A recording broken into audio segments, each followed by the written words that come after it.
This is the third lens from Sigma in the contemporary line for Sony APS-C and the first one that I have used. I may review the other two lenses in the future. The lens cost me £399 from the Camera Centre UK. This is an APS-C lens only and it will not cover full frame. The 56mm focal length will give you an 84mm field of view on an APS-C camera, and I feel that Sigma has really designed this lens for portraiture. However, I do feel that this lens can also be used for landscape or street photography. This is a fast lens with an f1.4 aperture, which will come in handy for creating a shallow depth of field and low light image making.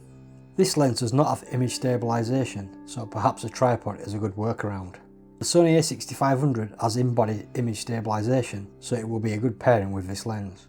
This is a small lens and weighs only 280 grams. The body is made out of plastic or firmly stable composite. I actually prefer this material to the thin metal that Sony uses on its lenses. The lens mat is made from brass and has a rubber seal for protection from dust and moisture. The front filter diameter is 55mm. The lens has 9 iris blades which look beautiful.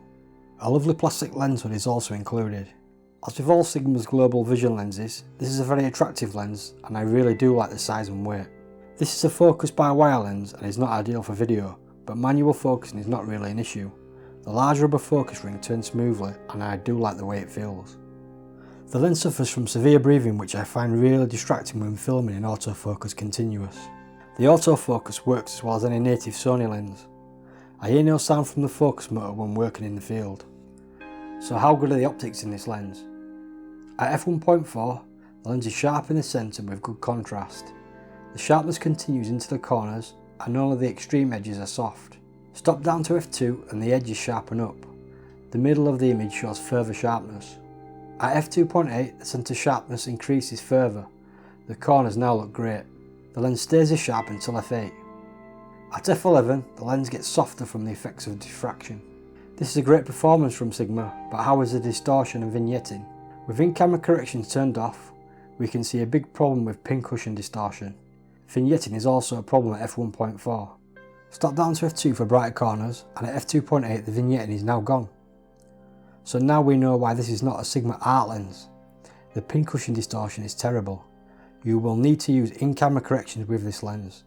As for close-up image quality, the minimum focus distance of the lens is 50cm. The lens is usable at f1.4 but sharpens up at f2. This is also a very good performance. The lens handles flare very well and I see no issues, even with the lens hood off. The bokeh looks fine. I do see a little pattern in the balls, but I think this is from the Sigma protection filter.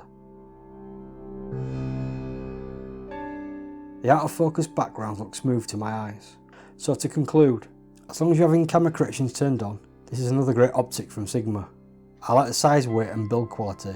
I do think this lens will be preferred by photographers over filmmakers due to the focus breathing. If you can live with the focus breathing, then this is another great lens to add to your filmmaking kit. I will be keeping my copy because I like the images this Sigma creates.